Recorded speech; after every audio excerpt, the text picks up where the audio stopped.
બ્લ્યુલેન્ડ જંગલમાં બધા સારસ તળાવને કિનારે બેઠા બેઠા વાતો કરતા હતા. ત્યાં જ તેમને સામેથી એક બીજું સારસ આવતું દેખાયું. અમારા જંગલમાં નવો સારસ. હેલો મિત્રો, કેમ છો? અમે તો સારા છીએ ભાઈ, તું કેમ છે? હું પણ સારો છું. બ્લ્યુલેન્ડમાં તને પહેલી વાર જોયો છે. ક્યાંથી આવ્યો છે? હું પર્પલ લેન્ડથી આવ્યો છું. ઓહ અચ્છા, પણ તું પગેથી ચાલીને કેમ આવ્યો? તું ઉડીને પણ આવી શકતો હતો ને? કદાચ હું ઉડી શક્યો હોત, પણ આ જુઓ મિત્રો.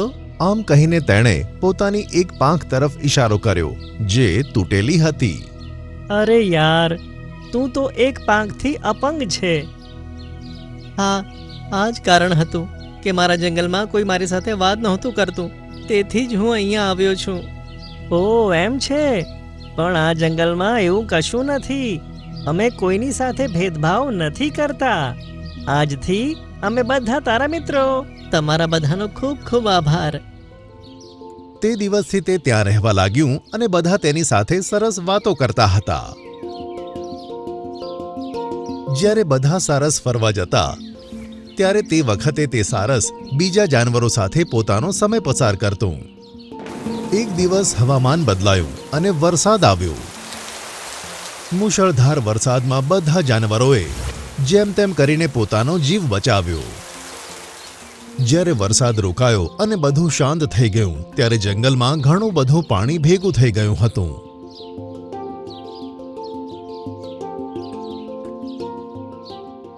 અહીં આટલો બધો વરસાદ પડ્યો અને પાણી પણ કેટલું બધું ભરાઈ ગયું છે.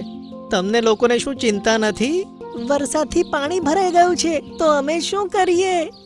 2 દિવસમાં પાણી જતું રહેશે. સારસે જેટલા પણ જાનવરો સાથે વાત કરી તેને આ રીતનો જ જવાબ મળ્યો. હવે તેને ખબર પડી ગઈ હતી કે જંગલમાં બધા જાનવર ખૂબ જ બેદરકાર છે. એક દિવસ સવારે સવારે તે નદી કિનારે ગયો અને જાતે જ ખોદવાનું કામ શરૂ કર્યું. તે પોતાની ચાંચ વડે જમીન પર મારતો અને ઉખડેલી માટીને પોતાની પાંખોથી ખસેડી દેતો. આ જ રીતે તે સીધી લાઈનમાં ખોદ્યા કરતો હતો.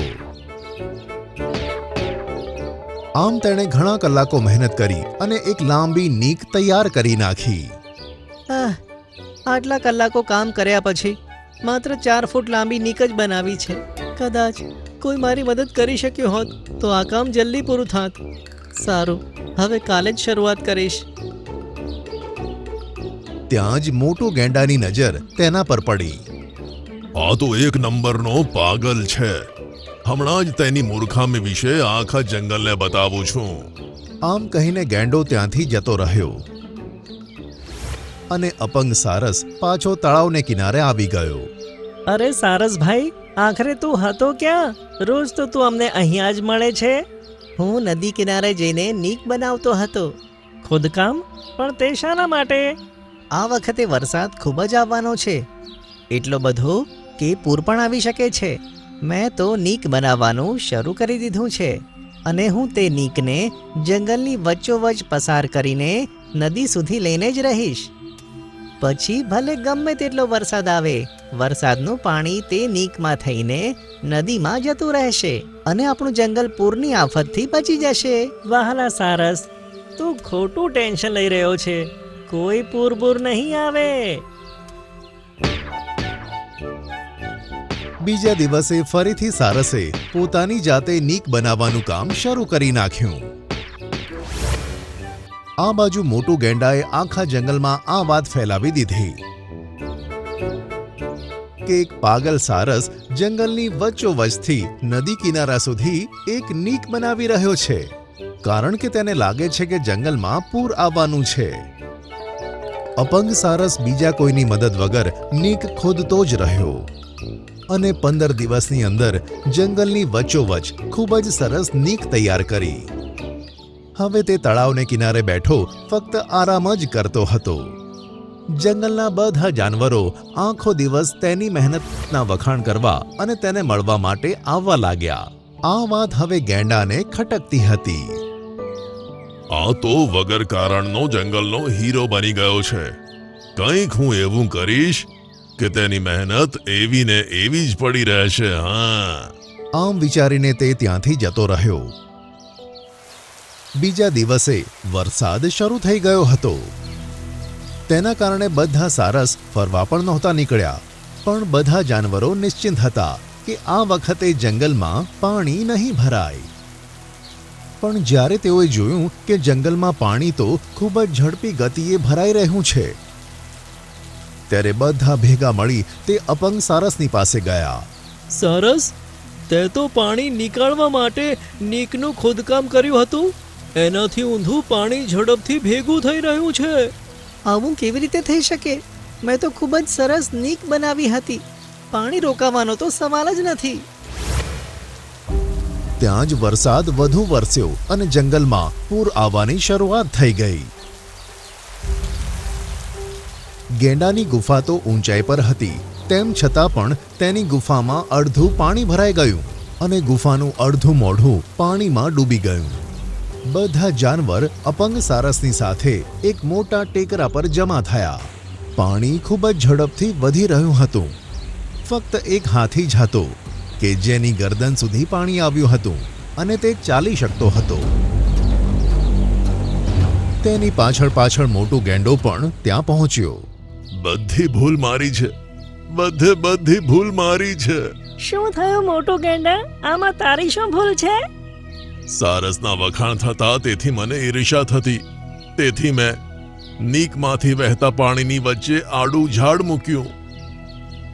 મને લાગ્યું હતું દર વખતની જેમ આ વખતે પણ પાણી 2 દિવસ માટે ભરાશે. પણ આ વખતે એવો વરસાદ પડ્યો કે મારી ગુફા પણ અડધી ડૂબી ગઈ. તારી ઈર્ષ્યાએ તો આખા જંગલને બરબાદ કરી નાખ્યું. એનાથી તને શું ફાયદો થયો મને કહેતો? મને માફ કરી દો સારસભાઈ અને હાથીભાઈ. પ્લીઝ મારી સાથે ચલો અને પેલું ઝાડ હટાવવામાં મદદ કરો.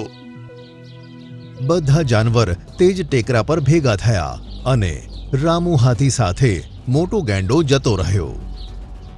તેમણે જોયું કે નીક જે 2 ઝાડ વચ્ચેથી વહી રહી હતી ત્યાં જ એક ઝાડ તૂટીને પડ્યું હતું. ચલો રામુ હાથી, મને આ ઝાડને હટાવવામાં મદદ કરો.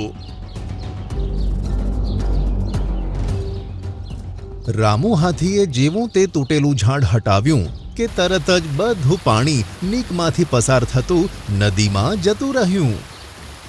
થોડી જ વારમાં જંગલનું બધું પાણી નદીમાં જતું રહ્યું. આ જોઈને બધા જાનવરો ખુશ થઈ ગયા. રામુ હાથી અને મોટું ગેંડો ફરીથી ત્યાં પહોંચ્યા. મોટું ગેંડો તો પોતાની ગુફાને ખુલ્લી જોઈને ખૂબ જ ખુશ થઈ ગયો. બધા જાનવર અપંગ સારસ પાસે ભેગા થયા અને તેના આ અનુમાનના ખૂબ જ વખાણ કર્યા.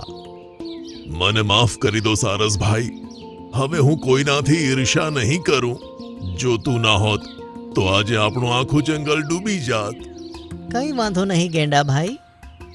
અને પછી જંગલના બધા જાનવરો સફાઈમાં લાગી પડ્યા. તે દિવસ પછી જ્યારે પણ વરસાદ પડ્યો ત્યારે જંગલમાં ક્યાંય પાણી ભરાયું નહીં અને અપંગ સારસ આખા જંગલનો માનીતો સારસ બની ગયો.